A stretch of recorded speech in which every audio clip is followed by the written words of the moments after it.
한 시간 반 정도 올해 입시 흐름 어떤지 하고 그다음 저희 학원 프로그램이 어떤지 그다음에 입시 저희 학원 입시 결과가 어떻게 나오는지 이런 것들 말씀을 드리려고 합니다. 일단은 혹시 학생 6월 모평 봤어요? 6월 모평 보시면 6월 모평에 대한 분석부터 해가지고 올해 흐름 잠깐 말씀을 먼저 드릴게요. 일단 이거는 6월 모의평가 분석이라는 게 아직 7월 1일 날 성적표가 나오니까 성적표가 나와봐야지 사실은 응시 인원이나 이런 건 다 확인할 수가 있어요. 그래서 지금 우리가 확인할 수 있는 거는 접수 인원 대비 뭐 이런 것들만 갖고 좀 말씀을 먼저 드리도록 하겠습니다. 일단 보시면은 최근 네 번의 평가 시험 자격별 접수 인원인데요. 보시면은 지금 재학생하고 졸업생 인원이 재학생은 작년들보다 많이 늘었죠. 한 2만 8천 명 정도 늘었습니다. 작년 6월에 비해서. 그리고 졸업생은 한 1,100명 정도 늘어가지고 작년에 6월달에 47만 4천 명 시험 봤었는데 결국 수능을 몇 명 봤었냐면은 52만 명이 시험 봤어요. 그것보다 5만 명이 더 봤거든요. 근데 올해는 아시다시피 고3 인원이 작년 때보다 많습니다.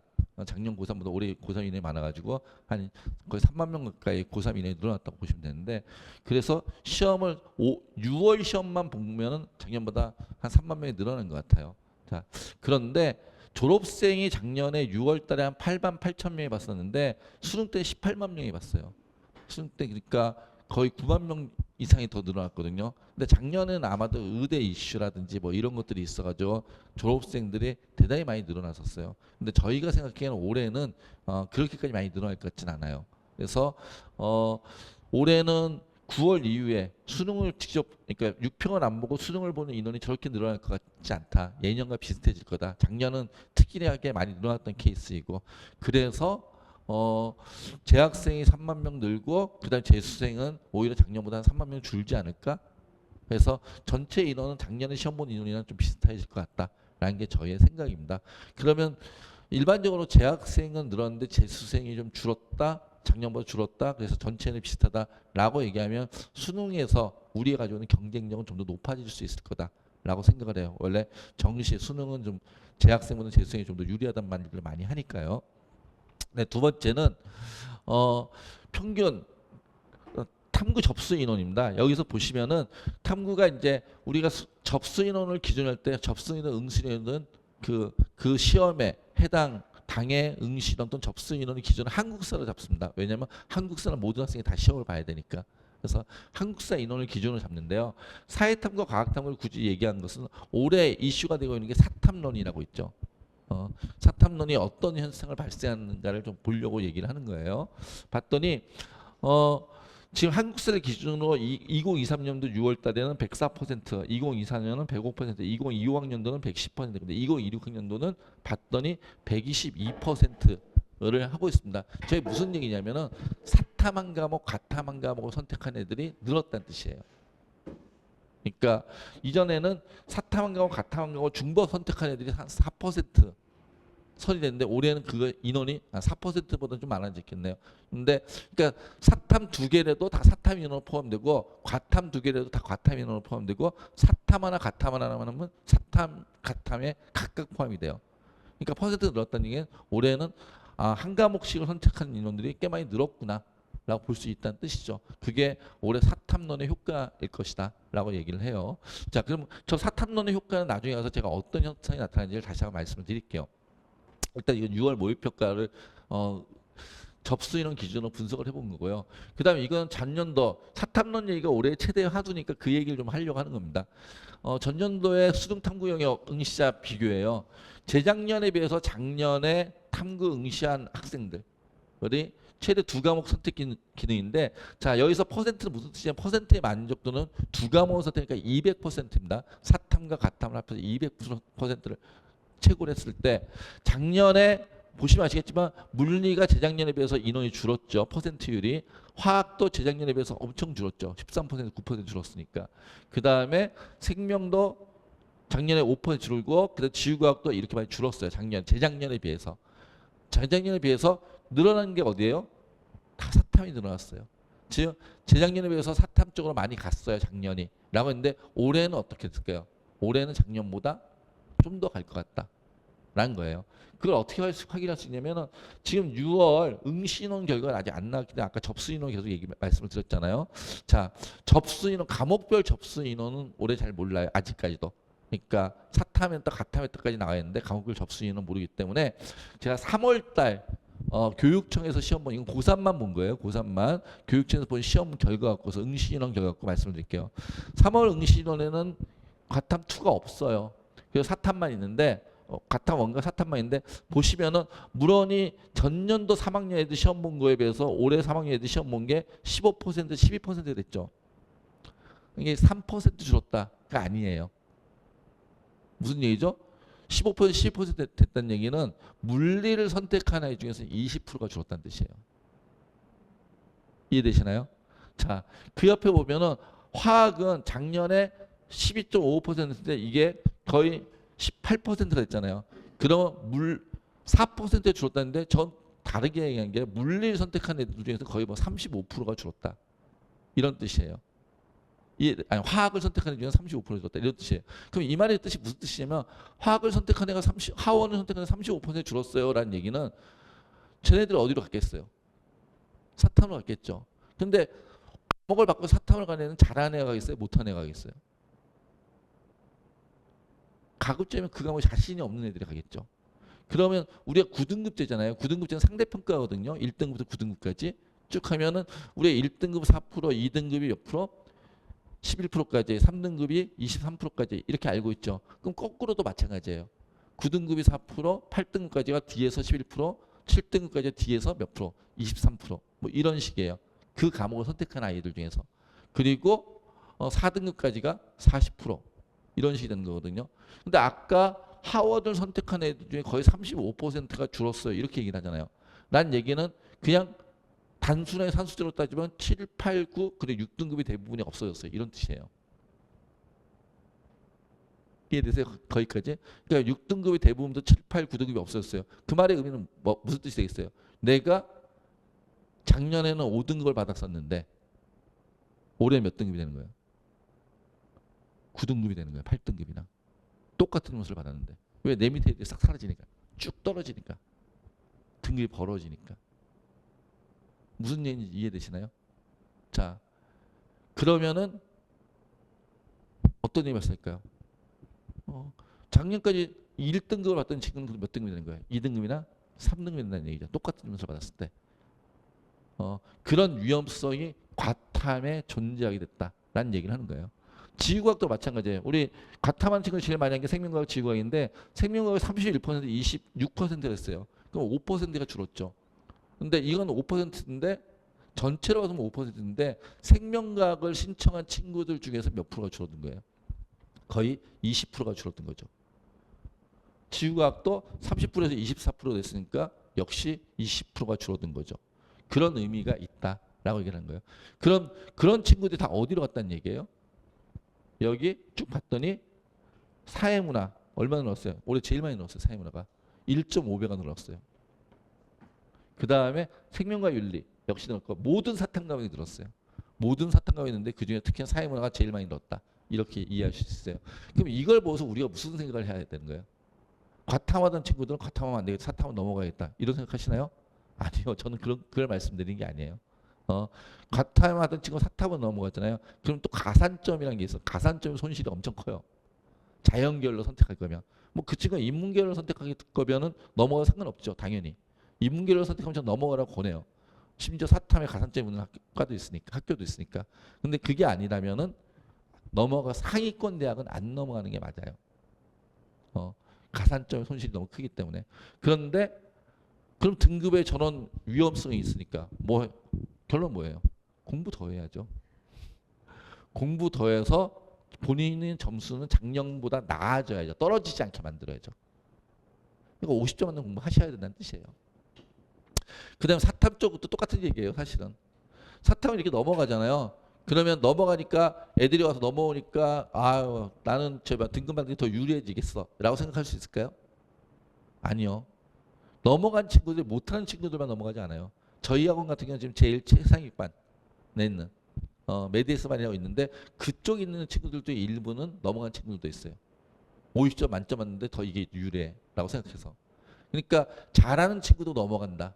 그리고 특히나 사회문화 같은 과목은 표분석을 문과 애들은 되게 어려워하는데 이과 출신 애들은 표분석이 사회문화 표분석을 보면 되게 장난이라고 얘기하는 친구들 되게 많아요. 이 정도면 뭐 너무 쉽지. 문과 친구들한테 그게 너무 어렵다고. 원래 사회문화에서 표분석이 힘들어요. 뭐 이런 식으로 얘기를 많이 했었는데 자연계열에 넘어가는 친구들은 그건 되게 너무 쉬워요. 이렇게 얘기해요. 대부분이. 그러니까 원래 문과였던 친구들도 공부 그 친구들이 넘어오는 게 결코 반가운 일은 아니다.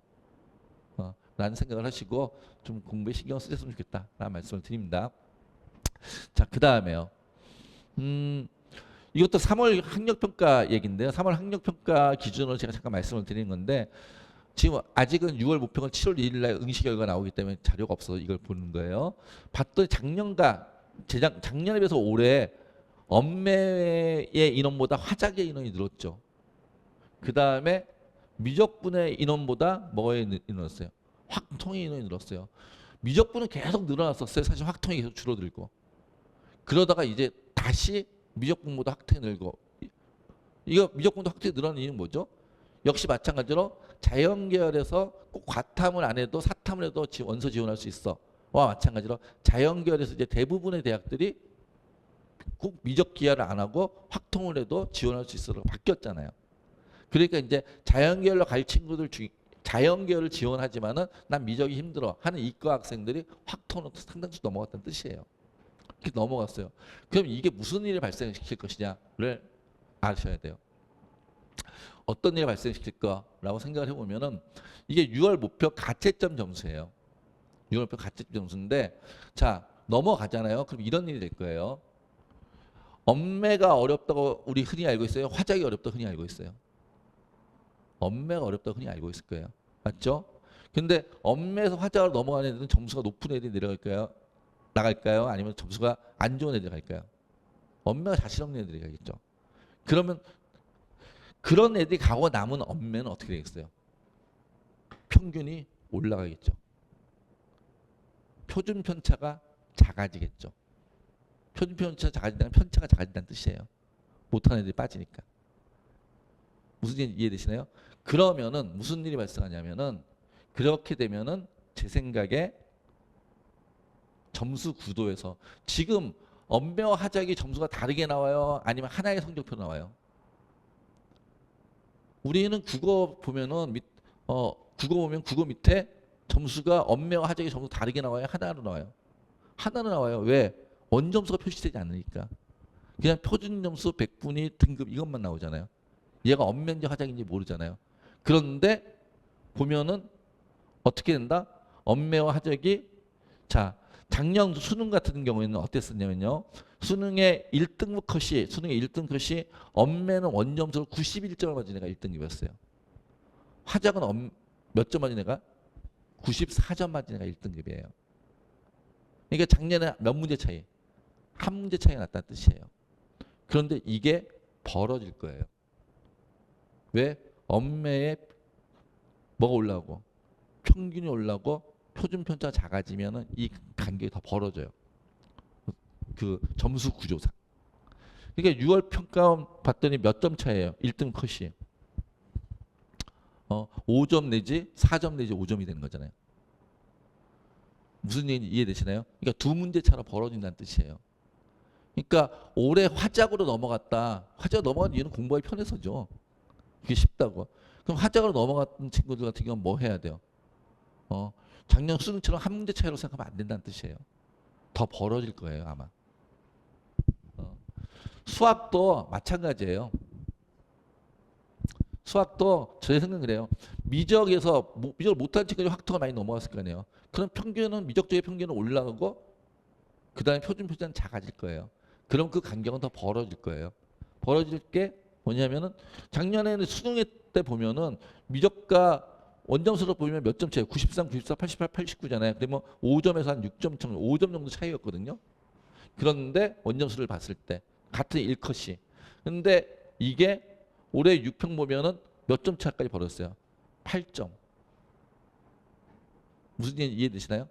그러니까 작년 수능으로 보면 한 1점 한 2문제, 3문제, 1.5문제 정도 차이였다면은 지금 몇 문제? 두 문제 차이 정도로 벌어질 거란 뜻이에요. 전 더 이상 벌어질 수도 있다고 생각해요, 사실은. 그러면 확통을 선택했어 라고 얘기하면은 미적을 선택한 친구보다 몇 문제를 더 맞춰야 돼요. 똑같은 표준 점수를 받으려면 두 문제를 더 맞춰야 된다는 뜻이에요. 어디서? 어차피 1번부터 22번까지 똑같잖아요. 공통부분이잖아요. 그러니까 8문제 중에서. 그러니까 미적 6문제를 맞히는 거랑 확통 8문제를 맞추는 거랑 8문제 중에서 그러니까 확통을 다 맞추는 거랑 미적 8문제, 6문제 맞추는 게 비슷한 효과를 낼 거라고요. 그러면은 확통에서 미적을 5문제 맞추는 친구는 확통을 몇 문제 이상을 맞춰야 돼요. 7문제 이상을 맞춰야죠. 그럴 경우에 바꾸는 게 유의미할 것이다 라고 말씀을 드린 거예요. 그러지 않으면 바꾸는 게 그렇게 유의미할 게 없다. 오히려 가산점에 손실만 있을 수도 있다 라고 말씀을 드려요. 이건 지금 가산점 없이 얘기하는 거예요.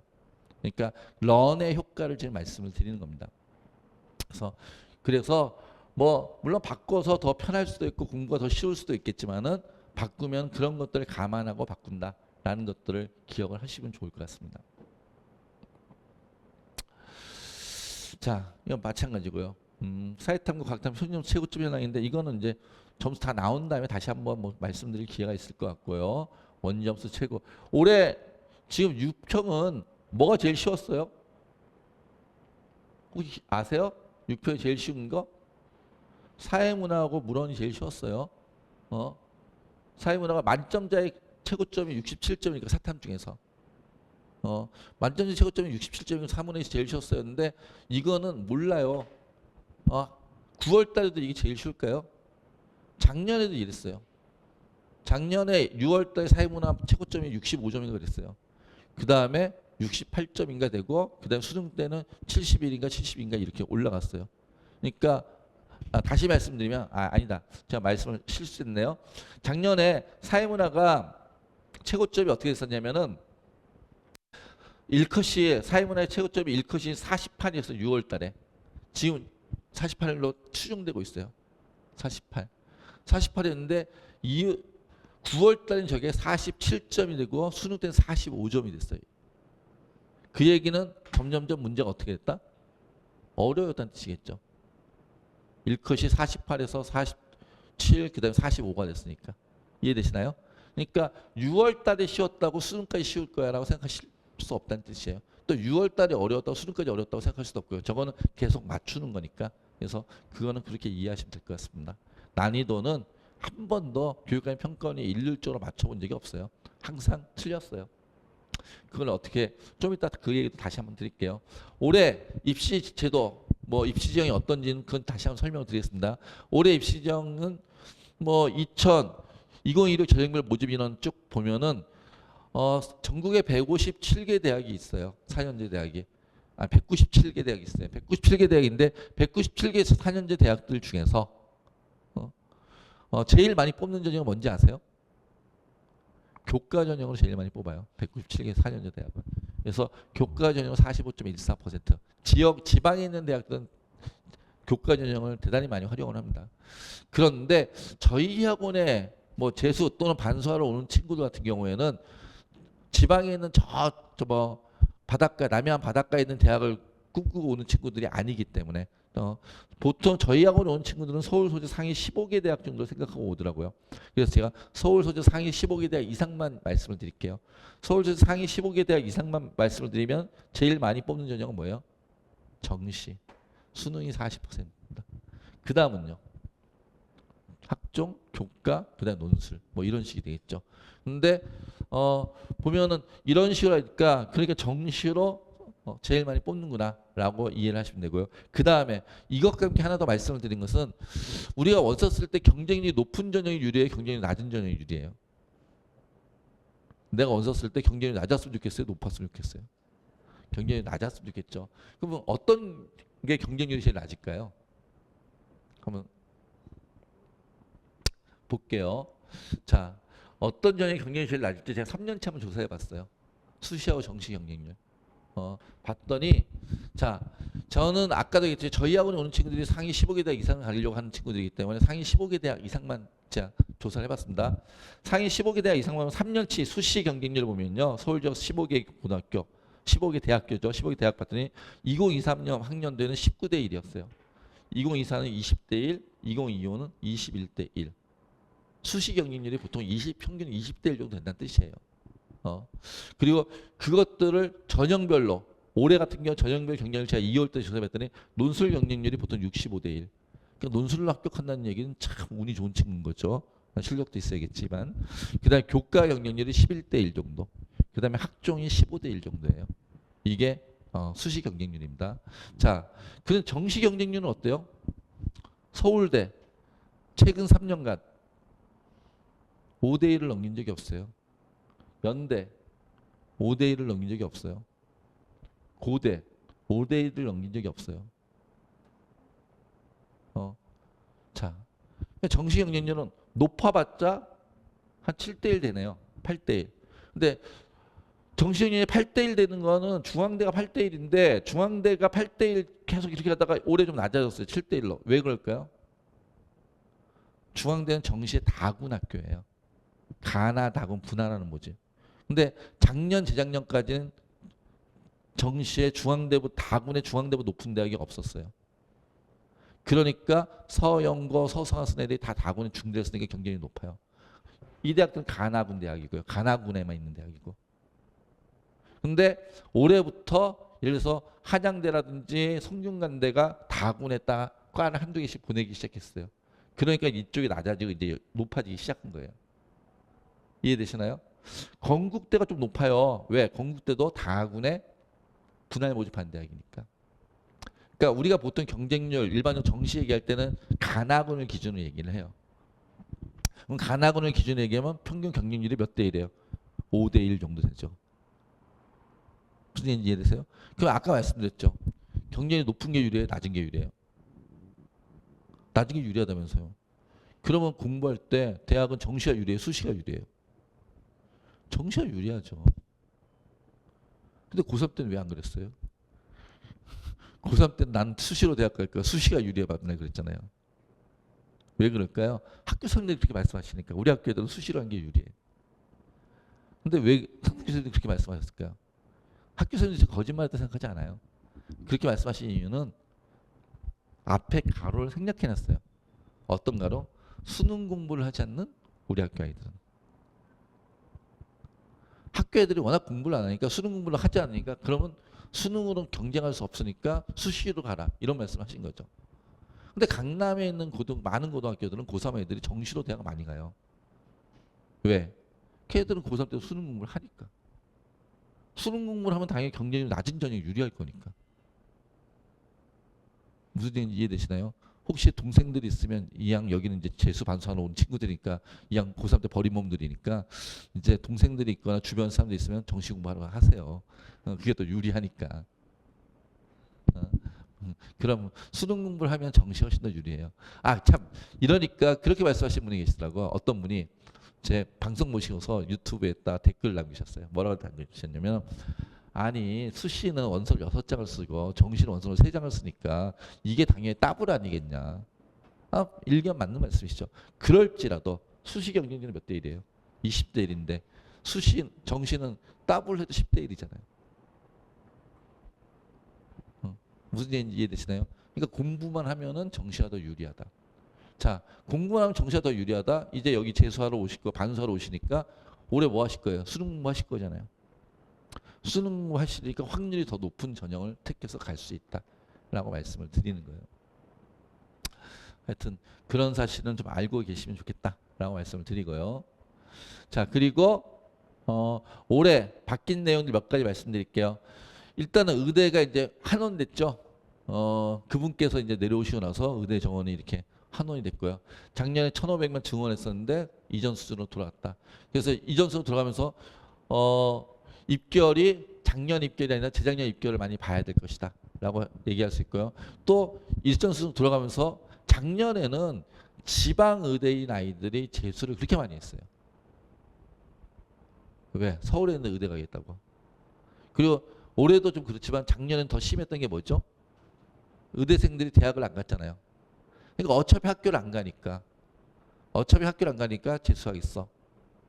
그런 애들이 엄청 많았거든요. 그리고 작년에는 이게 늘어나니까 아까도 말씀드렸듯이 재수생이 역대 최대로 18만 명이 시험을 봤었어요. 근데 올해는 그렇게 시험 보지 않을 것이다.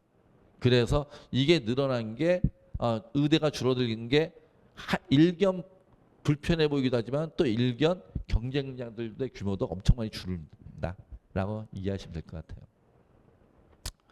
두 번째는 의대는 줄었는데 순수하게 늘어나는 순수 증원학과, 첨단학과라고 이름이 붙이잖아요. 그런 교육부에서 대학에다 허가를 해줘요. 첨단학과라고 이름을 치면. 그래서 이거는 보통의 과들은 이쪽에서 이쪽으로 옮겨온다. 과를 명을 바꾸거나 뭐 이렇게 해서 신설한다 그러면은 전체 정원을 놔두고서 이쪽을 더 오는 건데 첨단학과라고 얘기하면은 첨단 과학 분야는 교육부에서 증원을 허용을 해줘요. 그래서 이만큼 몇 명? 380명 정도가 그냥 늘어났다. 근데 늘어난 대학들이 전부 다 어때요? 괜찮죠? 과 이름도 괜찮고. 그러니까 이런 것들이 또 우리한테 긍정적으로 작용할 수 있다라고 말씀을 드려요. 물론 이거는 그냥 늘려주는 건 아니고요. 교육부는 대학에다가 그냥 인원 380명 너 다 늘려라고 얘기하는 건 아니고 대신 어디서 줄이냐면 편입을 줄이는 거예요. 그 대학의 편입 인원을 정원을 줄이고 신입 정원을 늘리는 거예요. 그렇게 해주는 그런 효과가 있습니다. 그러면은 대학의 입장에서 편입생이 느는 게 좋아요? 신입생이 느는 게 좋아요?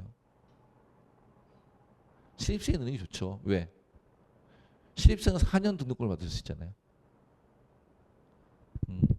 대학을 운영하기 훨씬 더 낫죠. 그 다음에 수능 응시 지정학 폐지 확대. 아까 얘기했던 사탐론이 발생하는 이유이죠. 이전까지는 수학에서 수시에서 지정감이 국수형과 자연계는 이랬는데 올해는 국수형 탐으로 많이 바뀌었고 2개 대학인가 빼고는 거의 대부분 국수형 탐으로 바뀌었고요. 그 다음에 가산점을 이렇게 쭉 준다 이거예요.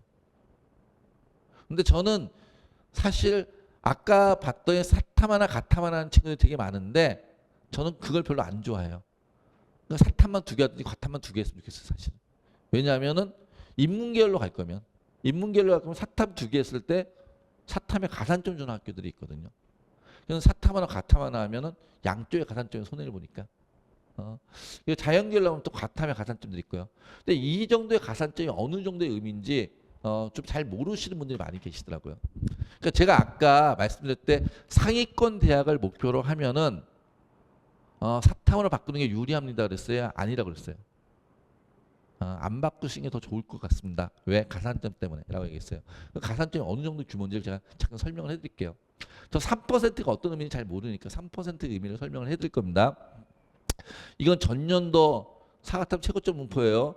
작년에는 생활과 윤리가 만점짜리 표점은 77점이었어요. 제일 높았어요.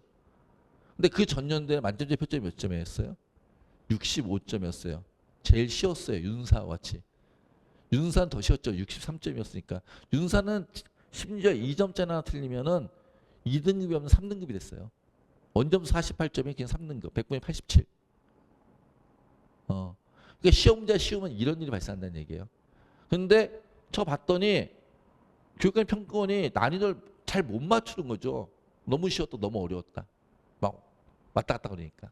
잘 못 맞추는데 자, 일반적으로는 우리가 보통 이런 선 이게 한 70점, 만점짜리 표점이 67에서 69 사이, 70 이 사이가 그냥 예쁜 선이라고 얘기를 해요. 이런 선이라고 하고 저러면 특별한 건 경우 우리가 특별한 경우를 우리가 신경 쓸 건 아니에요. 근데 우리 혹여나 그건 생각하세요. 과탐 같은 경우에는 사탐구는 과탐도 마찬가지고 사탐도 마찬가지고 작년의 난이도를 기준으로 공부하면 안 돼요. 물론 작년의 난이도보다는 오히려 기준을 잡으려면 재작년 난이도를 보세요. 보통 해거리 하는 경우가 많아요. 시험 문제가. 왜? 재작년에 너무 쉬웠어? 그 시험을 좀 어렵게 낼까? 좀 어렵게 했더니 너무 어려웠어. 좀 쉽게 낼까? 이 좀 쉽고 좀 어렵게를 조정하기가 되게 힘들어요. 그래서 보통 경련으로 일어나는 일들이 많으니까 작년에 고3 때 시험 문제 난 쉬웠어. 난 고3 때 시험 문제 어려웠어. 이걸 신경 쓰시면 것보다는 오히려 그 전년도 걸 보는 게 재수할 때 더 낫다라고 말씀을 드리고요. 자, 제가 이거 보여드리는 이유가 보통 1등 컷이 탐구 점수 컷이 1등급 컷이라고 얘기하면은 이렇게 나올 때가 제일 예뻐요. 한 문제 정도 틀리면 1등급 컷. 저기도 마찬가지로 한 문제 정도 틀리면 48, 한 문제 정도 틀리면 1등급 컷. 그러니까 47점, 48점이 보통 1등급 컷이다. 그걸 제외하고 뭐 42점, 33점 이런 건 아주 특별한 경우이고. 그러니까 47, 48이 1등 컷이라고 생각을 하세요. 그럼 그게 몇 문제냐면 한 문제를 얘기하는 거예요. 한 문제 틀리면 1등 컷이야. 탐구에서는. 자, 예를 들어서 아까 연대 3% 가산점을 준대요. 근데 그 3% 가산점이 어떤 의미인지를 이해하셔야 된다고 제가 말씀을 드린 거예요. 연대를 합격한 친구가 연대 기계학과 공대를 합격한 친구에 저희가 대학 어디 가라고 대기업 홈페이지 가면 있어요. 거기서 제가 자료 다운받고 또 각각의 대학교마다 홈페이지에서 자기 학교 합격자들의 점수를 공개를 해요. 70% 합격자 컷 점수를 조사해 봤더니 연대 기계학과는 100분위가 탐구의 100분위가 94.5였어요. 100분위 94.5. 근데 100분위 그대로 반영하지 않거든요. 대학교 한산 점수로 바꿔서 표백, 대학교 한산 점수로 바꿔요. 94.5에다 3% 가산점을 주잖아요. 그럼 몇 점이 되냐면 68.03점이 나와요. 그러니까 100분위 94.5에다가 3% 가산점을 주면 100분위 68.03. 그럼 이 점수를 맞는 원점수는 몇 점이냐면 한 44점, 45점 사이예요. 과탐으로. 과탐으로 44점, 45점을 맞으면 원점수로 그러면은 연대 기계학과 합격할 점수가 된다는 뜻이에요. 그러면 사탐으로 바꿔서 만약 이과인 친구가 난 연대를 가고 싶은데 과탐은 사탐으로 바꿔서 공부를 할래, 사탐론을 할래 라고 하면 이 점수보다 높은 점수를 받아야 의미가 있는 거잖아요. 바꿨는데 이 점수가 낮으면 의미가 없으니까. 이해되시나요? 그럼 사탐을 바꾸면 몇 점이 나와야 되냐면 100분이 98. 즉 얘보다 높은 게 68.1이니까 100분이 98이 나와야 돼요. 그럼 100분이 98은 몇 점을 맞아야 된다는 뜻이죠? 아까 1컷이 47, 48이 됐어요. 1컷이 몇이에요? 96이에요. 100분이. 무슨 얘기 이해되시나요? 그럼 100분이 98을 맞아야 된다는 얘기는 다 맞아야 된다는 뜻이에요. 그러니까 과탐으로는 45점 정도 맞으면 되는데 사탐으로는 다 맞아야지 연대 기계학과를 갈 수 있어 라는 얘기를 하는 거예요. 두 문제 차이가 발생하죠. 하나 더 성균관대 얘기할게요. 성균관대는 5%의 가산점을 줘요. 5% 좀 더 많은 가산점을 줘요. 5% 가산점은 성균관대 기계학과를 합격한 친구의 100분위를 봤더니 평균 100분위가 93.5였어요. 그럼 평균 100분위 93.5인 친구들 93 거기다 5% 가산점을 주면 68.80, 69.08 이런 식이 나와요. 거의 69점대가 나와요. 그 친구들의 과탐 원점수는 43점 정도 돼요. 그럼 세 문제 정도 틀려도 된다는 뜻이에요. 그러면 과탐으로 세 문제 정도 틀려도 되는데 사탐으로 이것보다 높은 점수를 맞아야 저희 간다는 뜻이잖아요. 사탐으로 이것보다 높은 점수는 몇 점이죠? 없어요. 100분이 100을 맞아도 없어요. 그러니까 성균관대 자연계열을 가겠다는 친구는 과탐으로 세 문제를 틀려도 되는데 사탐으로는 다 맞아야 된다. 또 이것보다 어렵다는 뜻이에요. 사탐으로 다 100분이 100이 나와야지 그나마 비벼볼 수 있죠. 이해되시나요?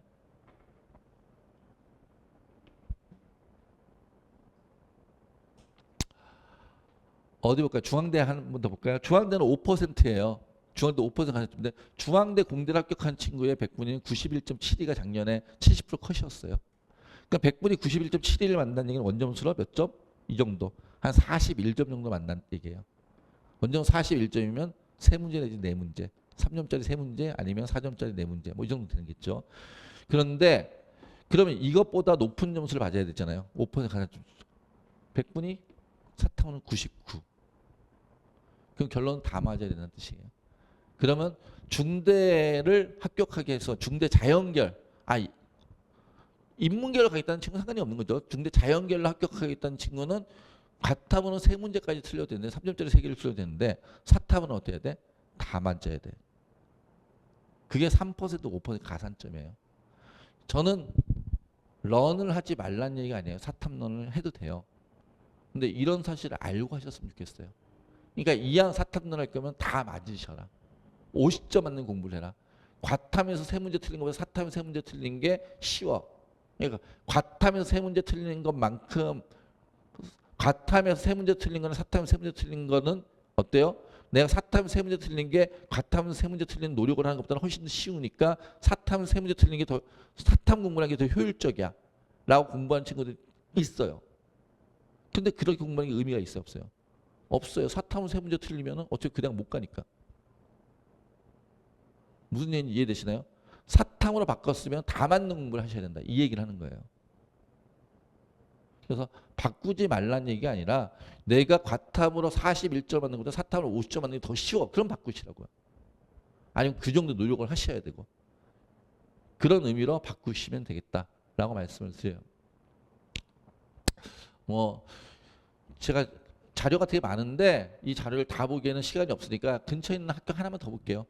근처에 서울과기대. 저희하고 근처에 서울과기대 있죠. 서울과기대를 보면 서울과기대는 가산점이 몇 %? 7%예요. 아까는 몇 %였는데 3%, 5%였는데 이번엔 7%. 얘네는 그냥 표준점수에 따라 가산점을 줘요. 표준점수 그냥 가산점을 주는데 7%. 자, 표준점수에서 예를 들어서 평균 100분이니까 83점, 83 정도 나왔어요. 얘네 제가 서울 과기대 가는 친구들은요. 그럼 83점 정도에 거기에다가 표준점수에다 7% 가산점을 주면 한 64점, 65점이 나와요. 이해되시나요? 그럼 64점, 65점을 맞는 점수 때는 원점수는 한 38점 정도 된다는 얘기예요. 그런데 사탐으로 바꾸면은 몇 점을 맞아야 되냐? 45점 정도를 받아야 돼. 원점수로. 그러니까 역시 몇 문제? 두세 문제의 차이가 또 발생하죠. 무슨 얘기인지 이해되시나요? 그러니까 난 서울과기대를 가기 위해서 과탐으로 38점을 맞는 것보다 38점을 맞기에 너무 힘들어. 그래서 사탐으로 38점을 맞을래. 라고 바꾸시면 안 된다고요. 바꾸려면 사탐으로 몇 점 맞아야 돼? 45점을 맞아야 돼. 그런 마음으로 바꾸시면 된다. 라고 얘기를 한 거예요. 바꾸지 말라고 얘기하는 건 아니고요. 바꿔도 되는데 바꾸면 이런 격차가 있는 건 알고 바꾸셔라. 그 얘기 말씀을 드리는 겁니다. 여기 계신 분들은 지금 인문계인가요? 자연계신가요? 자연계는 바꿨어요 혹시? 안 바꿨어요? 안 바꿨으면 열심히 같은 공부하시고. 근데 안 바꾼 학생들은 아까 제가 얘기했던 건 또 기억하셔야 될 게 올해 과목별로 20, 30% 학생들이 빠졌다는 뜻이에요. 그러니까 등급 받기 힘들어지겠죠. 그러니까 더 열심히 공부하셔야죠. 과탐은. 알겠죠? 사탐은 저런 애들이 들어왔으니까 저렇다라는 거. 이런 두 가지를 다 이해하시고 보셔야 된다라고 말씀을 드린 겁니다. 자, 그 다음에요. 그리고 이제 이런 것들은 올해까지 입시 결과에 대한 얘기고요. 저희가 강북청소학원 시스템이 어떤지 제가 말씀을 드릴게요. 저희 프로그램이 어떤지.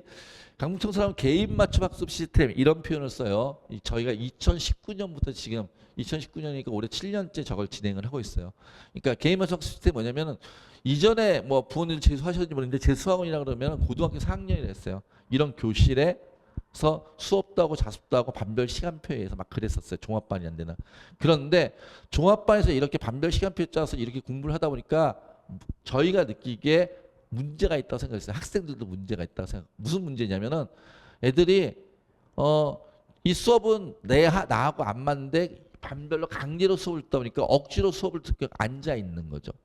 그러다 보니 수업이 불만들이 막 속출하기 시작했어요. 구체적으로 어떤 말씀이냐면은 이런 거예요. 그러니까 반별로 편성을 하면은 성적별로 편성을 하니까 성적은 어떤 성적이겠어요? 당연히 평균으로 편성하겠죠. 그럼 다 봤더니 A랑 B랑 이제 편의상 등급으로 얘기를 했어요. A, B, C, D, E 라는 학생이 있는데 다 평균 3등급이에요. 국수형 기준으로. 그 얘네들이 다 같은 반이에요. 다 같은 반이다 보니까 자 보면 A 학생하고 같은 반에서 다 편성을 해놓고 봤더니 A랑 B가 야 너는 평균 3등급이야. 그러면 여기 들어간 선생님은 다 국수형 선생님들이 다 3등급 기준으로 수업을 할 거 아니에요. 근데 A 입장에서 수학이 쉽겠어요? 어렵겠어요? 어렵겠죠. B 입장에서 수학이 내 수준에 너무 쉬워 이렇게 생각할 거 아니에요.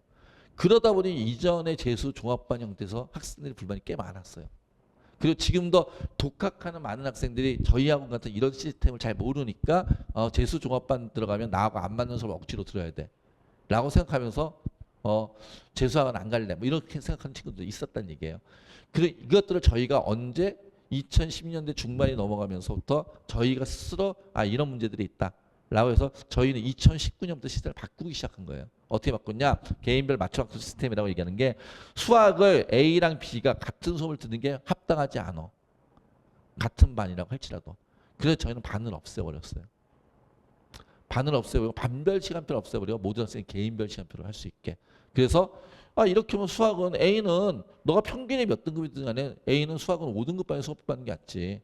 5등급 대상의 수업을. 이 친구는 수학 1등급 대상의 수업을 듣는 게 맞지. 그걸 평균이라서 꼭 같이 수업을 들을 이유는 없잖아. 라고 바꾼 걸 개인별 맞춤학습 시스템이에요. 이걸 저희가 2019년부터 했는데 올해부터 이제 작년 올해부터 주변에 학원들 이제 저희가 이렇게 하는 걸 보고서 따라서 바꾸더라고요. 근데 아직 걔네들이 이제 그 가운데 쫓아오지 못하는 게 있죠. 어떤 걸 아직도 못 쫓아오고 있냐면 저희는 여기서 한 대서 더 나가 있어요. 예를 들어서 수학이 다 80점이에요. 이 친구가. 수학이 100점 만점이죠. 근데 원정은 다 80점 받았다고 얘네들이 다 같은 수업을 들어야 돼? 아니라고 저희는 생각을 하는 거예요. 무슨 말씀이냐면 수학이 100점인데 수학이 수원, 수투, 선택 과목 이렇게 시험 보잖아요. 근데 수원이 몇 점인지 아세요? 만점 몇 점 만점인지? 수원, 수투는 37점 만점이에요. 37, 26점 만점이에요. 그런데 똑같이 80점, 80점, 80점이라 하지만은 봤더니 B하고 C를 볼까요? C는 수원을 17점 맞는 친구고 B는 17점 맞는 친구고 C는 37점을 맞는 친구예요. 그러면 C는 수원이 완벽한 친구고 이 친구는 수원이 반토막 나는 친구예요. 수학이 같은 80점에서 수원 수업을 둘이 같이 치면 돼요, 안 돼요? 안 되겠죠. 이해되시나요? 미적 기준으로 얘는 미적을 다 맞는 친구인데 이 친구는 미적을 반 맞는 친구예요. 그럼 둘이 같은 수업 들으면 돼요? 안 되겠죠. 그러니까 이렇게 과목별에서 한 대표 더 나가서 저희는 단원별로 또 수준별 수업을 진행을 해요. 개인별 맞춤학습 시스템을. 이해되시나요? 그렇게 만든 것을 저희가 2019년부터 지금 진행하고 있다라고 말씀을 드리는 거예요. 그러면 이렇게 하기 위해서 구체적으로 어떻게 해야 되냐라고 말씀을 드리면요. 이걸 하기 위해서 저희는 그러니까 모든 학생들이 과목별로 단원별로 진도별로 수업들이 다르니까 어떤 진도는 개념 수업을 들어야 되고 어떤 단원은 심화 수업을 들어야 되고 어떤 단원은 실전 수업을 들어야 되겠죠. 그런 것들을 과목별로 진도별로 수준별로 맞춘다라는 말씀을 드린 거예요. 그걸 구체적으로 어떻게 말씀드리냐면 받으신 책 가방 보면 이런 게 하나씩 들어있을 거예요. 재수 정규반 강좌 안내문이라고.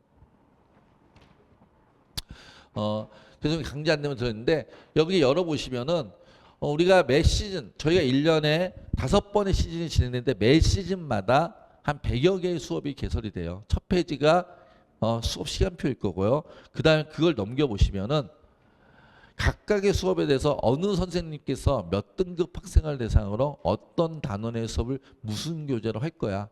이런 것들을 학생들한테 미리 다 정보를 오픈을 하는 거예요. 그러면 이 학생들이 이걸 보고서 자기한테 필요하다고 생각하는 수업, 자신한테 가장 맞다고 수업되는 수업들을 수강 신청하는 구조예요. 근데 그래서 학생들마다 개인별 맞춤 학습 시간표를 짜주는 거예요. 그런데 처음 들어오는 친구한테 그냥 이것만 주고 달랑 학생의 시간표를 짜세요. 그럼 잘 못 짜요. 왜냐하면은 자신의 성적에 대해서 덜 객관적이고 그 다음에 또 우리 선생님들이 어떤 분이 본인이라고 하는지 잘 모르니까요. 그래서 저희 학원은 우리 학원에 나 있던 모든 친구들을 대상으로 그러니까 제가 얘기하는 걸 잘 들으실게요. 제가 계속 얘기했는데 개인별 학생 맞춤 학습 시스템을 했어요. 학생 선택 시스템을 제가 얘기하지 않았어요. 이유는 무슨 얘기냐면 학생 마음대로 선택한다는 뜻이 아니에요. 저희가 맞춰주겠다라는 얘기예요. 왜? 저희가 생각하는 궁극의 서비스는 이 학생이 이 학원을 그냥 재미있게 신나게 다니는 게 아니에요. 6개월 뒤에 원하는 대학 합격증을 받는 거죠. 6개월 뒤에 원하는 대학 합격증을 받게 하기 위한 게 저희의 궁극적인 서비스고 그러기 위해서는 학생의 성적을 올려야 되잖아요. 애가 그냥 하고 싶은 대로만 학생이 하고 싶은 대로만 그냥 냅둔다고 성적이 올라가지는 않으니까. 하고 싶은 대로 해가지고 성적이 올라갈 지금은 작년 고3 때 대학을 갔겠죠. 원하는 대로. 이미 그런 자제력과 제어력과 기획력이 있었으면. 자, 그래서 저희 학원에 입학하게 있던 모든 학생들을 대상으로 시험을 봐요.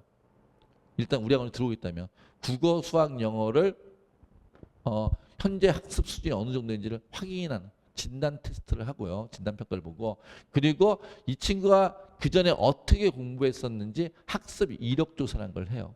그래서 그걸 다 분석해 가지고 입학하기 전에 그러니까 보통의 재수학원 가면은 입학날 아침에 딱 가면 이게 너네 반 시간표 이렇게 주는데 저희는 입학하기 전에 담임 선생님과 먼저 만나요.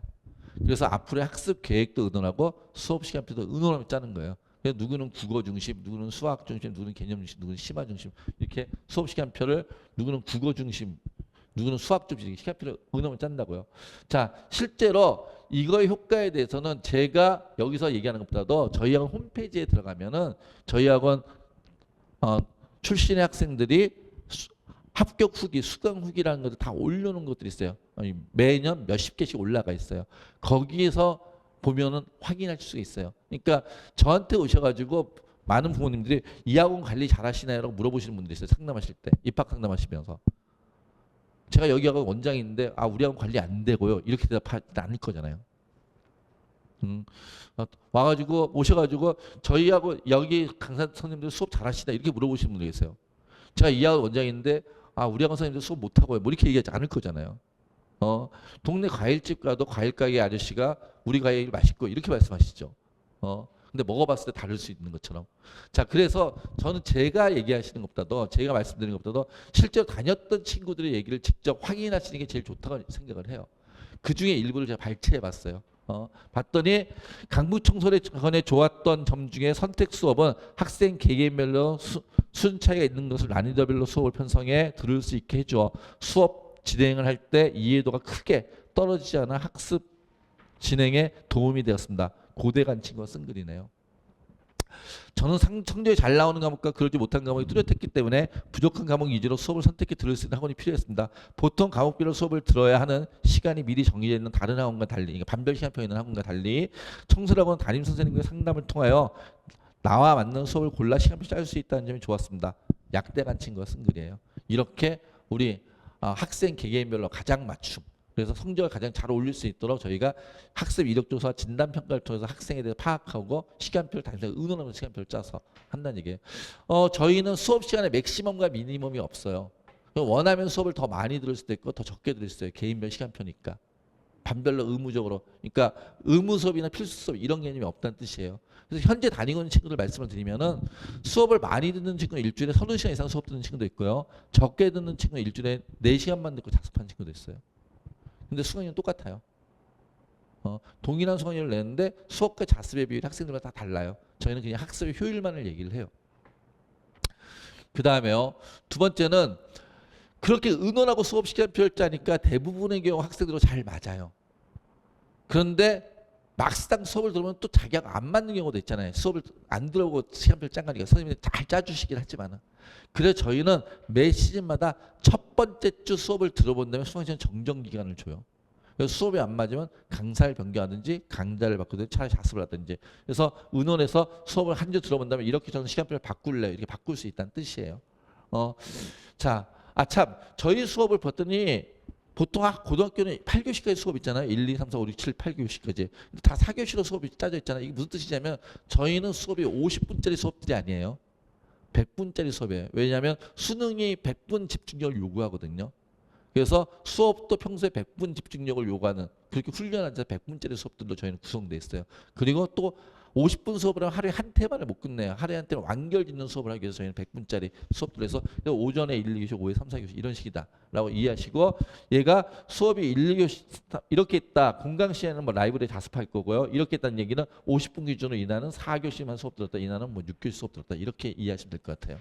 자, 역시 마찬가지로 수업이 과목 내에서도 난이도별로 나누어져 있어 개인의 실력에 맞게 들을 수 있고 또한 수업을 들어보고 수강 신청 정정 기간에 수업을 바꿔 신청할 수 있어서 자신의 꼭 필요한 부분을 보충할 수 있어서 좋았다라고 연대간 친구가 쓴 글들이 있네요. 다 수강 후기 보면 나와 있습니다. 그 다음에 현장 강의 무한 패스라고 해서 저희는 모든 수업을 동영상으로 촬영을 해요. 이 앞에 카메라 있는 거 혹시 아세요? 카메라, 웹카메라 설치되어 있어서 모든 수업을 동영상으로 촬영을 합니다. 그래서 우리 학생들이 공부하다가 부족한 부분이 있으면 복습하다 다시 아니면 수업에서 놓쳤던 거 있으면 다시 볼 수 있게 모든 강의를 동영상 다시 제공을 해요. 이거는 본인이 현장 강의를 수강 시청한 것뿐만 아니라 저희가 있어는 100여 개 강의를 다 주니까 필요한 모든 강의를 다 볼 수 있고요. 지금 들어오는 친구들한테도 저희가 2월 달부터 촬영했던 강의도 다 줄 겁니다. 그래서 원하면 다시 볼 수 있게 그렇게 저희가 하고 있고요. 역시 마찬가지로 보시면 아침에 등원하면 가장 먼저 교육청 산학의 기출 문제를 풀면 독서력을 강화시키는 데 중점을 넣었습니다. 지금은 이거 이따 다시 한번 말씀드릴게요. 이 내용은 제가 이따 다시 말씀드릴게요. 그리고 수업이 있다면 수업을 듣고 수업이 없다면 녹화된 강의 영상을 통해 들었던 수업 내용을 다시 복습하거나 다음 수업을 위한 숙제를 수행을 했습니다. 역시 연대 간 친구가 쓴 글이네요. 자, 이렇게 모든 수업을 다시 볼 수 있는 그런 프로그램. 대한민국에서 저희 학원만 하고 있는 시스템이다라고 제가 말씀드릴 수 있을 것 같아요. 자, 그 다음에 저희 선생님 소개를 하면요. 저희 선생님들 성함을 말씀을 잘 모르시잖아요. 그래서 저희는 저희 학원 홈페이지 들어가면 저희 선생님의 양력, 수업의 방향성, 그리고 심지어는 수업 영상을 1시간씩 다 차려서 올려놨어요. 그래서 이 정도의 수업 역량이 있는 분들이 수업을 하십니다. 라고 저희는 정보를 다 오픈해요. 대한민국에서 모든 선생님의 수업을 1시간씩 다 오픈한 학원은 저희 학원밖에 없을 거예요. 딴 데 가면 그냥 맛보기 강의, 뭐 아니면 수업 어떻게 할 건가 이 정도만 나와 있는데 방향성, 뭐 저희는 아예 수업하는 모습들 다 올려놓고 이 정도 하신다라는 자신감 있게 선생님들 다 정보를 오픈하고 있습니다. 자, 역시 여기 다녔던 친구들이 쓴 글을 한번 보면요. 앞으로 강북 청소년에서 공부하게 될 학생 여러분께 가장 드리고 싶은 말씀은 선생님들을 믿고 따르라는 것입니다. 저처럼 정시 공부에 익숙하지 않은 분들, 노베이스인 분들은 선생님께서 말씀하시는 것만 잘 따라도 성적이 오르는 것을 보실 수 있을 겁니다. 공부는 성적만큼 방향이 중요합니다. 라고 얘기했어요. 자, 어디 간 친구가 쓴 글이에요? 의대 간 친구가 쓴 글이에요. 근데 저는 이 글 보면서 되게 웃었어요, 사실은. 야, 의대 간 애가 본인을 노베이스라 표현했어요. 설마 노베이스 애가 와가지고 저희가 1년 가르쳤다고 의대 가겠어요? 저는 이 글 보면서 우리 학생들이 있으니까 좀 이런 말씀 드리고 싶어요. 겸손하시게 공부하셔라. 겸손하게 공부해 의대도 간다. 라는 말씀을 꼭 좀 드리고 싶네요. 그리고 의대 가는 친구도 본인을 겸손하게 노베이스라고 얘기하는데 겸손하게 공부했으면 좋겠다라고 생각하고, 그리고 공부는 역시 뭐라고? 양도 중요하죠. 방향도 중요하다. 그러니까 선생님의 필요는 이거예요. 선생님이 왜 의미 있는가? 왜 독재보다 재수 종합반 다니는 친구들이 성공의 확률이 높은가? 능력 있는 선생님들, 좋은 선생님들은 어떻게 공부할지 방향을 제대로 잡아주신 분이에요. 똑같은 양을 공부했는데 내가 여기로 가야 되는데 이렇게 똑같은 힘을 주면 전혀 엉뚱한 데가 있잖아요. 힘은 똑같이 줬음에도 불구하고. 그러니까 정확한 방향으로 가야죠. 정확한 방향을 알려주시는 분들, 그분들이 선생님이라 이렇게 표현할 수 있을 것 같아요.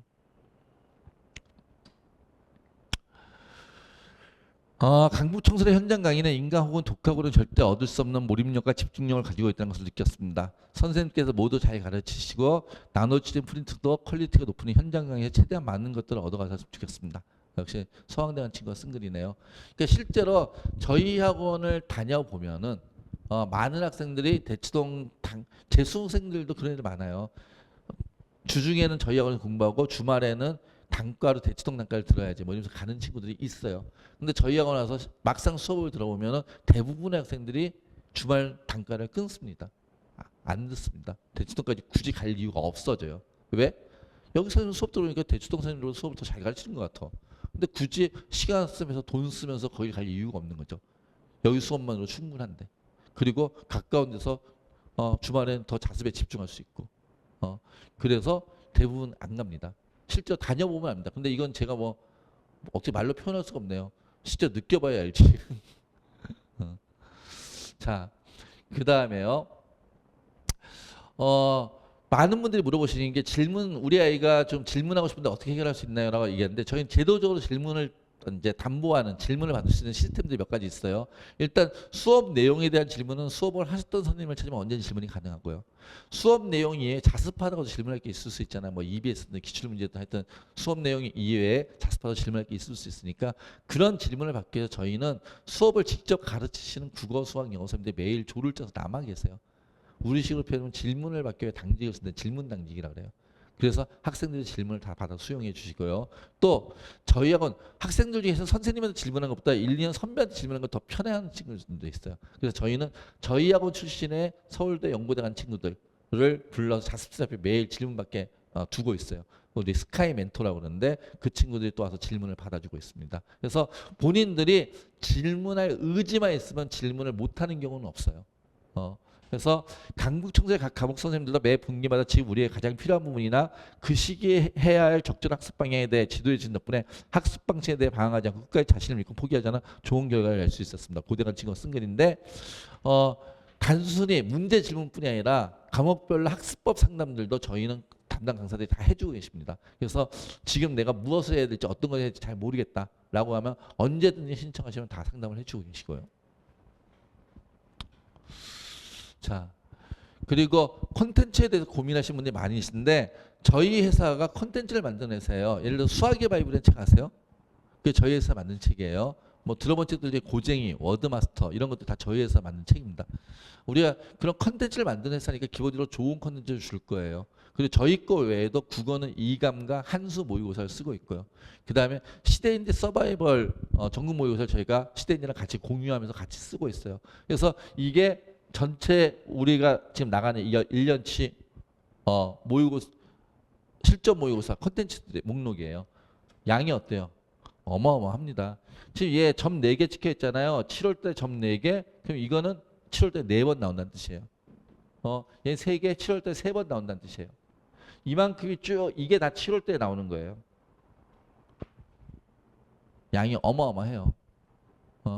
너무 많아서 솔직히 학생들이 소화하지 못해요. 그래서 얘네들은 다 과목마다 학생 성적대에 맞춰 콘텐츠 제공이 될 거예요. 이것들 저희는 본인이 필요하지도 않는 것들 강매하는 학원이 아니에요. 학생한테 가장 맞는 콘텐츠를 학생들에게 가장 도움이 되도록 그렇게 공부할 수 있도록 문제를 푼다라고 말씀을 드린 거예요. 학원에서 매주 제공해준 다양한 난이도의 실무, 주간지 등의 콘텐츠들도 많은 도움이 되었습니다.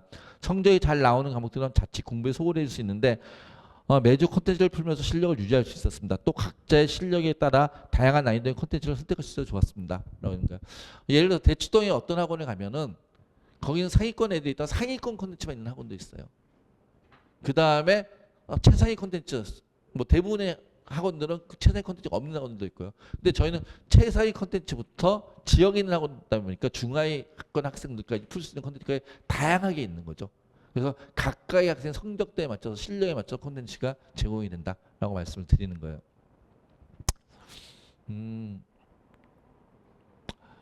저희 학원 아까 얘기했는데 아침에 오면은 매일 아침마다 저희는 지금 아침엔 국어라고 해가지고 아침에 저희가 7시 50분에 와요. 그럼 8시 20분까지 독서 지문, 문학 지문, 하여튼 국어 지문 3문제를 푸는 걸 해요. 아침엔 국어를. 왜요? 저희는 1년 내내 올해 많은 1년 내내 수능에 맞춰 살아야 된다고 생각해요. 내 몸이 수능에 맞아 있어야 돼. 근데 수능 1교시가 뭐죠? 국어잖아요. 그러니까 매일 아침에 국어로 머리를 깨워야 된다. 라고 저희는 생각하기 때문에 매일 아침에 아침엔 국어라고 지금은 어떤 교재를 쓰냐면 작년에 아까 읽었었던 글 보시면 뭐 전년도 뭐 교육청 모의고사든지 하여튼 기출문제 같은 것들 이용해서 국어를 풀었는데 올해 같은 경우는 한수 모의고사라고 한수 모의고사 뭐 아시는 분은 아시겠지만은 뭐 박강임 선생이나 작년까지 김승리 선생님 그다음 그 전에는 뭐 강민철 교재 만들어주던 회사예요. 거기에서 저희가 일간지를 받아가지고 매일 아침에 한수 모의고사로 아침엔 국어라는 걸 하루에 3문제씩 문제를 풉니다. 그다음 저녁에 종례 시간이 있어요. 종례 시간에 담임선생과 같이 영어 단어 시험 일주일에 3번씩 영단어 시험 보고 있고요. 그 다음에 아까 얘기했던 주말엔 실무라고 했죠. 주말엔 실무라고 얘기하는 것들이 아까 그 컨텐츠들이 실전 모의고사 형태의 컨텐츠들이 많아요. 그래서 매주 토요일날 그런 실전 모의고사를 또 푸는 시간들이 있고요. 그 다음에 우리 재수생들이 되게 많이 요구했던 것들이 저희한테 시험 보는 훈련을 좀 많이 하고 싶다. 그래서 일요일마다 저희는 수능 리허설이라는 걸 해요. 일요일마다. 이건 뭐냐면 전 과목을 시간적으로 문제 푸는 연습을 하는 거예요. 그러니까 실전 모의고사는 미니 모의고사 형태인데 이건 전 과목 국어 45문제, 수학 30문제 뭐 이런 것들 전 과목 시험을 다 시간 맞춰서 보는 훈련을 저희가 매주 일요일 7월 달부터 이건 진행을 합니다. 그래서 주중에 전국 모의고사 없는 주는 이렇게 진행을 할 거고요. 이런 것들로 1년 내내 훈련을 통해서 수능에서 고득점이 나올 수 있도록 유지한다라고 발전시킨다 이렇게 생각하시면 될 것 같습니다. 그다음 두 번째는요. 지금까지 이제 강사 콘텐츠 얘기를 했었는데 이번에 담임 선생님 말씀을 드릴게요. 저희는 재수 종합반 학원이니까 담임제 관리를 합니다. 근데 고등학교하고 다른 것은 고등학교 때는 수업을 하시는 선생님이 담임을 맡으시지만 저희는 수업을 하는 강사와 담임이 분업화 전문화되어 있어요. 강사는 수업과 교과 상담과 학습 관련 질문을 담당하고 전문 컨설턴트 선생님들이 담임을 맡으세요. 그래서 우리 전문 어떤 정도의 컨설턴트 선생님이냐면 매주 외부의 유료 컨설팅이 진행되는 선생님들이에요. 심지어는 뭐 올해도 제가 몇 시간에 갔다 왔는데 작년에 이 근처에 있는 모 학교는 그 학교의 학생들의 학종 면접 수업을 저희 담임 선생님이 가서 해주셨어요. 저희가 다 그런 능력자들이기 때문에. 그래서 그 학교 80명의 아이들을 컨설팅을 해줬는데 올해는 더 늘려서 130명을 해달라고 그러더라고요. 그리고 거기에다가 작년에는 서류 기반 면접만 저희가 준비해 줬었는데 올해는 서울대 재시문 기반 면접도 저희 학원에 좀 해달라고 학교도 있습니다. 그래서 그런 능력자들이 담임들을 맡으세요. 그런 담임을 맡아가지고 그런 분들이 요즘 재수생들이 제일 약한 게 멘탈이에요. 쿠쿠다스 멘탈들이 너무 많아요. 손만 대면 바싹거리는 애들이. 멘탈 관리부터 시작해서 생활 관리, 그 다음에 학습 관리, 그리고 나중에 수시정 지원 컨설팅까지 이런 것들을 같이 진행을 합니다.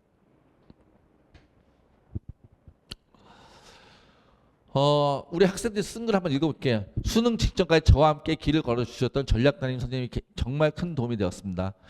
학습 관리 조언이나 그 다음에 모의고사 상담 등 입시에 관한 직접적인 도움뿐 아니라 슬럼프가 있을 때 심적으로 정신적으로 선생님께 큰 힘을 얻었습니다.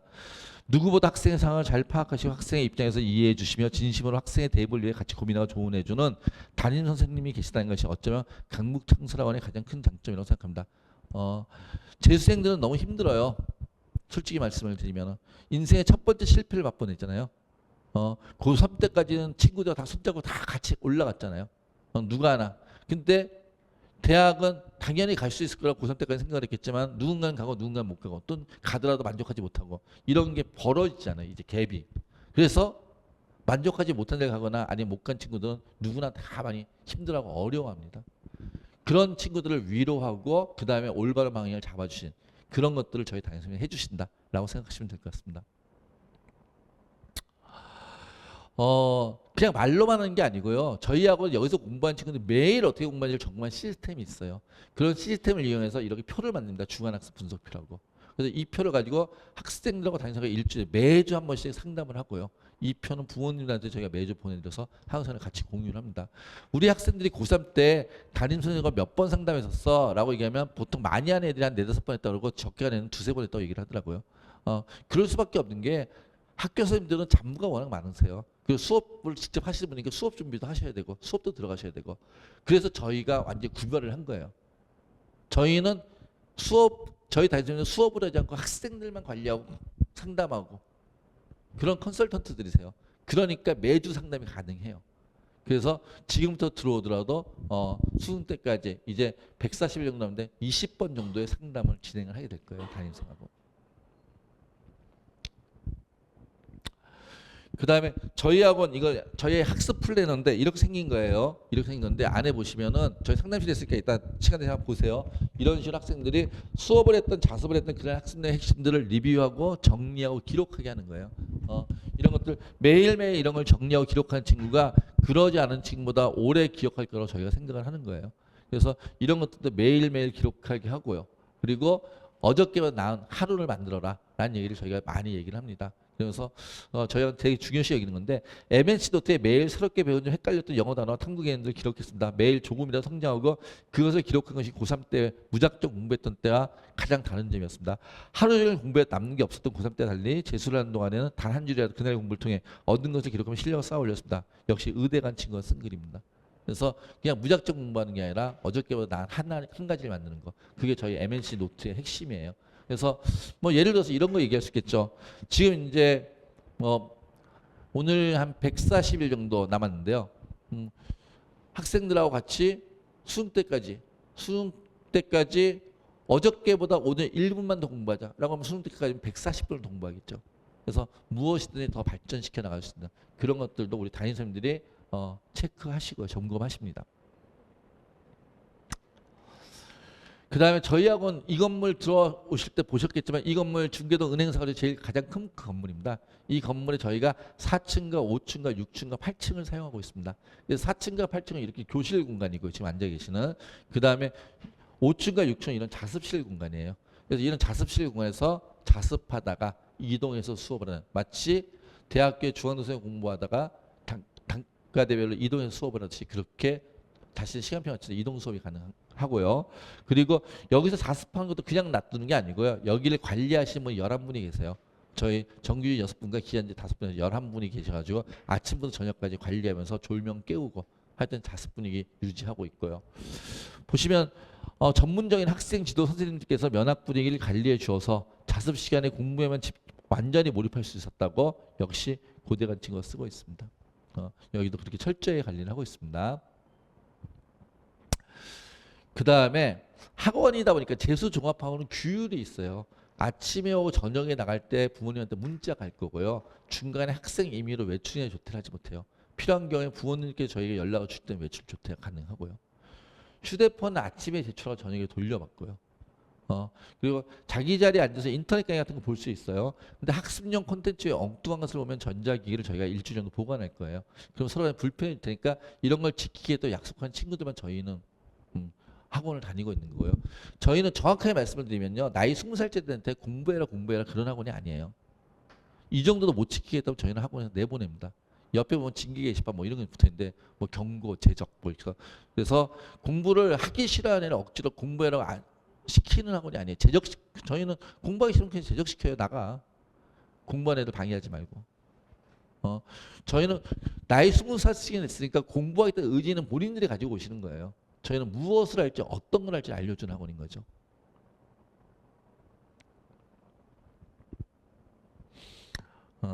그 얘기 계속 뭐 아까 얘기했던 얘기들 계속 되고 있습니다. 자율학습도 그렇게 관리하고 있다는 얘기 말씀드리고요. 저희 학원은 외출이 안 되니까요. 식사를 다 안에서 먹습니다. 다니는 친구의 99% 급식을 신청하고 있고 1% 정도 도시락을 싸오고 있어요. 다니면 살 다 쪄서 나갈 겁니다. 엄청 맛있습니다. 학생들이 되게 좋아하는 메뉴들로 잘 구성되어 있습니다. 근처에 있는 고등학교 애들은 여기 오면은 윈터나 뭐 이럴 때 오면은 근처에 있는 학교들 이럴 때 저희 학원 급식 먹으면 학교 가서 못 먹겠다고 얘기를 해요. 되게 맛있다는 얘기를 많이 합니다.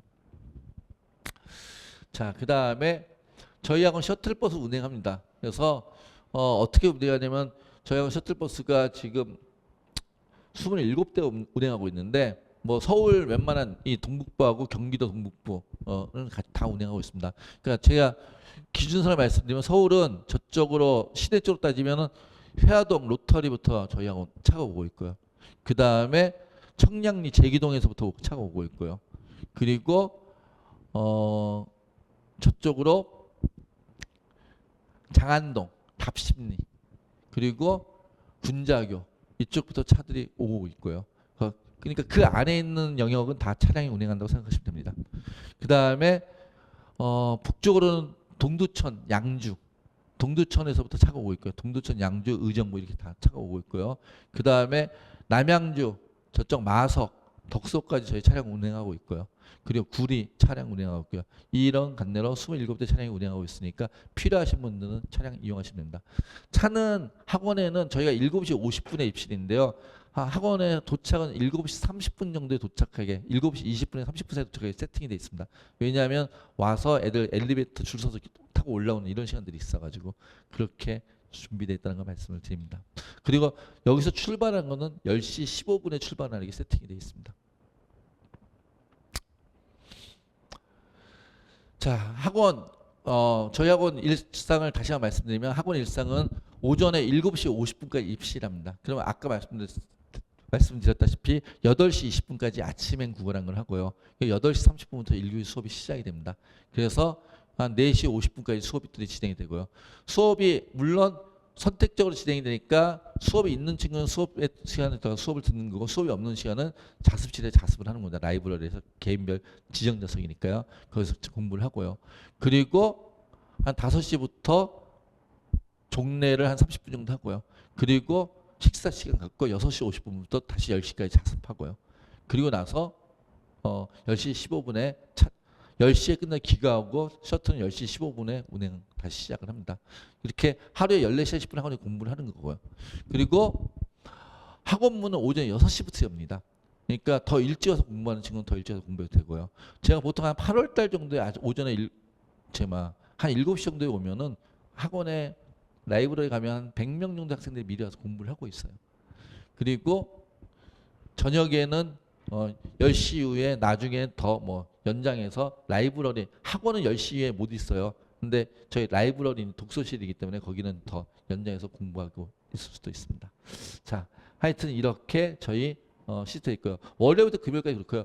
토요일 날은 1시간 늦잠 자고 오라고 8시 50분부터 시작까지 부릅니다. 그래서 오후 6시까지 의무자습이고 더할 친구는 10시까지 하고요. 일요일은 선택자습이니까 와도 되고 안 와도 되는데 오기를 권하고 오면 당연히 저희가 관리하고요.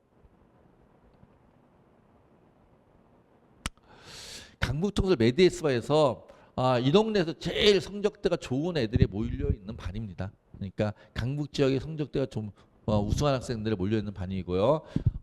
세계 등급합 5 이내 또는 세계 등급합 7 이내인 친구들 아니면 내신이 1.0이나 2.0 이내 친구들이 몰려 있는 반입니다. 그래서 이 반은 좀 특별하게 그 반 학생들만 들을 수 있는 수업들이 있고요. 그래서 그 반 학생들만 들을 수 있는 수업을 두는 이유는요.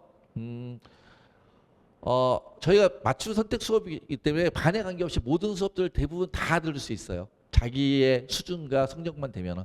그런데 어떤 좀 최고 난이도 만점을 목표로 한 친구들한테 허용된 수업들인데 그런 수업에 좀 성적이 그러지 못한 친구들이 들어가면은 진도를 나갈 수가 없어요. 왜냐하면 난이도 있는 문제들이기 때문에 모든 문제를 다 질문을 해요. 그럼 진도를 나갈 수 없기 때문에 좀 만점을 원하는 친구들한테 맞춰가지고 그런 좀 더 효율적인 수업을 하기 위해서 성적 제한 있는 수업이 몇 개 있습니다. 그런 수업들을 그런 반들에 허용이 되고 있다는 뜻이고요. 그리고 그 반 최고 난이도의 또 컨텐츠들이 제공이 되고요. 그리고 그 반 학생들은 아까 봤던 독서실 되게 커 보이잖아요. 그 6층에 500석짜리인데 그 반 학생들은 5층에 80석짜리가 2개 따로 있어야죠. 거기서 좀 그 비슷한 성적대의 친구들이 따로 관리받아서 공부를 합니다. 그래서 그런 반들이 있다라는 말씀을 드립니다. 그래서 최고 성적인 친구들이 오면은 우리가 만점을 목표로 공부를 시킨다라고 말씀을 드리고요. 그리고 제가 말씀드렸던 내용들 제가 아까 홈페이지에서 보시면 된댔잖아요. 저희 홈페이지입니다. 홈페이지에 보시면 되게 자세하게 아까 수강 후기 뭐 어떤 수강 후기 이런 대입 결과 보시면 수강 후기든지 아니면 얼마만큼 성적이 올랐는지 이거 다 강북 청소학원의 결과입니다. 가끔 물어보시는 분들이 계세요. 이거 청소학원 전체 전지전 결과인가요? 그러면 청소학원 전지전이 이것밖에 안 나와있으면 청소학원이 망해야죠. 그러니까 강북 청소학원만의 결과입니다. 강북 청소학원만으로도 어마어마하게 좋은 결과들이 많이 있습니다. 이거 확인해 보시면 되고요. 그 다음에 아까 선생님들이 어떻다. 선생님들 모든 정보 여기 다 있습니다. 그래서 홈페이지 직접 들어서 확인하시면 많은 것을 볼 수 있고요. 그 다음에 저희 홈페이지 말고도 저희 유튜브 있습니다. 유튜브에 오시면은 전체 선생님들 수업 영상들 다 있고요. 그 다음에 실제로 우리 학원 다녔던 친구들이 어떻게 대학을 갔었는지 여기서 어떻게 공부했는지 그런 인터뷰도 있고요. 그 다음에 저희 선생님들이 컨설턴트라고 얘기하셨잖아요. 저희 선생님들이 실제로 전형 분석했던 것들 그런 것들을 다 동영상 촬영을 해서 올려놓고 있습니다. 그래서 이런 것들 보시면은 저희 학원에는 정보 충분히 보실 수 있다 생각이 들고요. 근데 마지막으로 그럼 여기서 공부한 친구들 성적이 얼마나 올라요? 이거 참 많이 물어보시니까 그 내용 말씀을 드리겠습니다. 참 반수반 얘기 이 얘기 먼저 해야겠네요. 반수반은 시즌 1, 시즌 2 저희 1년에 5번의 시즌이 있다 했는데 5번 시즌 중에서 이제 정규반 시즌은 4번의 시즌입니다. 시즌 1, 시즌 2가 지금 시즌 2가 진행 중이고요. 6월 30일부터 반수반이라고 해서 반수반 그 다음에 11주, 10주 이렇게 해서 시즌 3, 시즌 4가 진행되고 수능 보고 수시와 정시 컨설팅 그다음 대학교부터 준비까지 저희가 다 해서 저희 합격증을 받을 때까지 저희가 책임지고 챙겨주는 그런 학원이다라고 말씀을 드리면 됩니다. 그러니까 그냥 보내시면은 부모님들은 집에서 신경 끄시면 돼요. 모든 일정 저희가 맞춰 준비를 할 거니까요. 그리고 6월 30일부터 반수반 시작되고 반수반을 하게 되면 이런 뭐 것들이 있다. 다 홈페이지에 있습니다. 가서 클릭해 보시면 이 내용들 다 나올 겁니다. 그래서 구체적인 내용들 클릭해 보시면 다 내용 확인하실 수 있고요. 그리고 재원생 성적 항상 어떻게 이루어지는지 말씀을 드리면은 최근 3년 3개년 성적 향상 비율과 성적 향상 점수를 저희가 오픈하는 거예요. 최근 3년 동안 봤더니 다닌 아이들의 90%가 성적이 올랐어요. 100% 성적이 올랐으면 좋겠는데 참 미안하게도 평소에 성적이 잘 올라갔는데 모의고사 시험 보면 다 올라갔는데 수능날 당일날 컨디션이 흐트러지는 애들이 한 10% 정도 나오더라고요. 그건 저희가 어떻게 관리가 안 되는 부분이라서 그러니까 다니면 성적은 다 오른다 이렇게 이해하시면 됩니다. 그럼 얼마나 올랐니? 라고 하면 국수탄 평균 100분위가 38점 정도 올랐다. 그러니까 세 과목 합해서 그럼 100분위로 38점에 과목당 한 13점 정도씩 올랐다는 뜻이에요. 지금 우리 친구들이 현재 갖고 있는 100분위에서 내가 100분위 80점이었어. 그래서 80점 3등급인데 13점이 올라가면 93.2등급이 되겠죠. 그렇게 바뀌었다. 이런 뜻이 되는 거예요. 엄청나게 오르는 겁니다. 자, 그런데 미리 말씀을 드리면 최상위권 아이들은 그만큼 안 오릅니다. 왜냐하면 더 이상 오를 데가 없어서. 그러니까 저희 학원에서 제가 원정할 때 만점자가 있었어요. 정강호 만점자가. 근데 정강호 만점자인데 국수탐 합해서 7점밖에 안 올랐어요. 100분위가. 왜냐하면 걔 올 때 이미 입학할 때 100분위가 97이었거든요. 96, 97. 재수나 반수는 대학을 못 가서 하는 게 아니잖아요. 만족하지 못해서 하는 거니까. 그 친구 갈 수 있는 데가 있겠죠. 그 성적으로. 근데 거기에 만족하지 못하니까 한 번 더 해서 정강 만점을 맞는 거거든요. 그러니까 그렇게 공부했던 친구들 보면은 이미 올 때 평균 100분위 96, 97이니까 만점에도 평균 100분위 99, 100 돼가지고 합해서 7점밖에 안 올랐어요. 그런데 중하위권 아이들은 제가 보니까 160점 오른 애도 있더라고요. 세 과목 합해가지고. 그래서 제가 얘는 입학할 때 성적이 몇 점이었어 했더니 저희 학원 유시험 보고 들어온 친구더라고요. 160점까지 올라간 친구도 있고요. 그래서 그런 것들 다 평균을 내봤더니 이만큼 나온다라는 얘기고요. 그 다음에 아래는 시기별로 점수 올라간 거예요.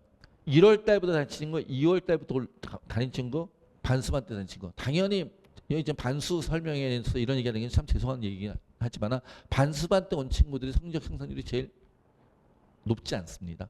그래도 83% 이상의 성적이 올랐다는 뜻이에요. 그리고 성적도 이만큼이 올라요. 반수 1월 달부터 온 친구, 2월 달부터 온 친구, 반수반 때 온 친구 당연히 반수반 때 온 친구가 성적이 오르는 폭이 적습니다. 죄송한 말씀이지만. 근데 전 어쩔 수 없이 이게 너무 당연하다고 생각해요. 1월 달부터 300일을 여기서 하루에 14시간씩 공부하네 하고 지금 7월 달부터 해가지고 7, 8, 90 그리고 4개월 반만 여기서 공부한 친구하고 당연히 300일을 공부한 친구가 점수 더 많이 오르지 않겠습니까? 그게 너무 당연하고 공정한 거라는 생각을 해요. 그럼에도 불구하고 하여튼 열심히 공부해서 다 점수를 이만큼 올라간다라고 말씀드리고요. 그럼 반수하면 점수가 안 올라가나요? 아니요. 반수에도 뭐 케이스가 되겠지만 점수 많이 올라간 친구들 많이 있습니다. 그래서 개인별 점수를 보여드릴게요. 이 친구 이렇게 왔어요. 반수생인데 올 때 성적이 이래요. 등급이 고3 때 등급이. 근데 이렇게 받고 이 친구 고대 갔어요.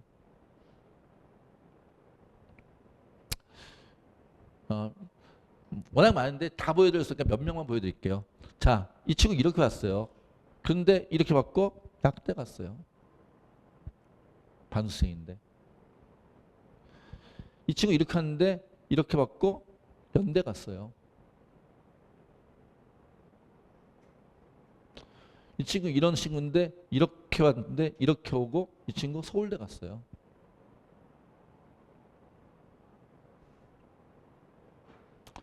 이 친구 저렇게 왔었는데 이렇게 하고 반수해서 고대 갔어요. 이 친구 이렇게 왔는데 이렇게 해서 서울대 갔어요. 제가 보여드린 거는 다 보여드리지 못하지만은 그러니까 저렇게 반수해서 유의미한 결과가 만들어진 친구들도 꽤 많이 있다. 근데 솔직히 말씀드리면 1월 달부터 온 친구보다 많이 올라가지 못했다. 그런 말씀을 드리는 거예요. 이해되시죠? 1월 달부터 온 친구는 더 기적적인 결과들이 되게 많아요, 사실은. 자, 그리고요. 우리 이것도 다 반수생들, 아까 재원생 후기 아까 홈페이지에 가면 있다 그랬잖아요. 거기서 제가 반수생들만 추려가지고 몇 개 뽑은 거예요. 반수생들만 추려가지고. 자, 서울대 합격한 친구, 선 무슨 고, 도봉구에 있는 학교 같아요. 자, 봤더니 자율성이 보장되면서도 체계적인 관리가 이루어지는 환경이 필요하다고 생각해서 강북청소학원을 선택했대요. 얘는 고려대 수학과를 1년 다니다 온 친구인데, 그런데 한 학기 다니다 온 친구인데 자율적인 시간표 운영과 3시간 관리가 컸던 것 같다. 우리 학원이 좋은 점이 강북청소학원. 강북청소학원에서 그 두 가지를 충족할 수 있었기에 좋은 결과를 얻을 수 있다고 생각합니다. 자율적인 시간표 운영과 3시간 관리를 다 충족할 수 있어서. 자, 그 다음에 이 친구는 반수를 열심히 하고 정시에 도전해서 숙명여대 약대에 합격한 친구예요. 이 친구는 대 무슨 땡땡여 대땡여고예요. 사실은 여기 저쪽 하계동인가 중계동 쪽에 있는 학교 출신인 것 같은데요. 봤더니 9월 평가 이후로 이렇게 개방이 전 라이브러리를 매일 활용하고 공부에 집중했고요. 해서 이렇게 대학을 갔다. 뭐 이렇게 얘기하는 것 같습니다. 제가 뭐 말씀드린 것보다도 한번 다 읽어보세요. 한번 시간 되실 때. 그리고 학생들이 읽어보시면 더 많이 도움이 되고요. 왜냐면 실제로 반수 애들이 어떻게 해서 연대에 가고 어떻게 해서 뭐 고대를 가고 이런 것들이 서울대 가고 이런 것들이 다 있으니까 읽어보시면 더 자세하게 확인할 수 있을 겁니다. 그 중에 제가 일부만 발췌해서 지금 여기다 써놓은 것들이거든요. 근데 대부분의 아이들이 저희 학원 좋아해서 왜 등록했니 했더니 뭐 이런 것도 있네. 셔틀버스도 있고 관리 시스템이 있어. 얘는 셔틀이 있으니까 뭐 경기도 쪽에 얘기 같은데 셔틀버스도 있고 관리 시스템이 있어. 매일 충실하게 공부할 수 있겠다. 강북청소학원을 선택했다라고 얘기하고 자율 시간표로 일주일을 운영할 수 있다는 점 좋았습니다. 반별 시간표가 아니고 개인별 시간표로. 그리고 시대인재 콘텐츠와 이감 한수 모의고사를 다 구매할 수 있어서 교재 양이 부족함이 없이 공부할 수 있어서 좋았습니다. 저희는 시중에 좋다는 교재는 다 가져옵니다. 시대인재는 시대인재 것만 쓰고 대성은 대성 것만 쓰는데 저희는 다 씁니다. 좋다는 건. 그리고 연설을 충분히 하고 그 다음에 모의 면제는 시간에 맞춰 답변하고 훈련을 한 것이 실제 면접. 이 친구는 학생부 종합 면접 전형으로 합격했던 친구예요. 연대를. 저희 담임선생님들이 컨설턴트라고 얘기했잖아요. 그래서 저희는 학종 면접 준비도 다 해주는 학원입니다. 그렇게 해서 그렇게 그러니까 저희가 작년도에 580명을 마쳤는데 그중에 120명을 수시로 보냈어요. 그중에 80명이 논술이었고 나머지 40명이 교권학종이었고요. 그러니까 당연히 교권학종으로 적게 보내요. 왜요? 교권학종으로 걸릴 애들은 이미 고3 때 다 웬만큼 갔으니까. 그리고 또 한 가지 그럼에도 불구하고 저희는 학생부를 다 걷어서 교과나 학종에 뭐 유리한 게 있는지 다시 다 확인합니다.